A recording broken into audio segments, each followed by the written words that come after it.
تم الإعلان عن ضمان الممثل الشاب مارت كارابيك إلى طاقم مسلسل مؤسس أورهان. الممثل الشاب المولود سنة 1997 والبالغ من العمر 28 سنة لم يتم الإعلان عن الشخصية التي سيلعبها في مسلسل مؤسس أورهان.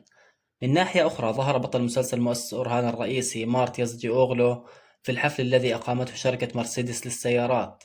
الممثل الوسيم تحدث عن هوسه بالسيارات، وتحدث أيضا عن حماسته الشديدة قبل انطلاق مسلسل مؤسس أورهان. الجدير ذكره أن الحساب الرسمي لمسلسل مؤسس أورهان بدأ بنشر معلومات تعريفية عن الشخصيات الرئيسية في المسلسل.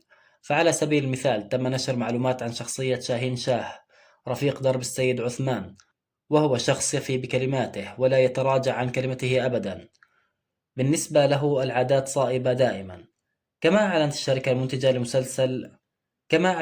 المنتجة لمسلسل عن عقدها لمؤتمر صحفي يوم الاثنين قبل البدء بعرض المسلسل، والذي سيتم عرض أولى حلقاته يوم الأربعاء 29/10 إن شاء الله سبحانه وتعالى.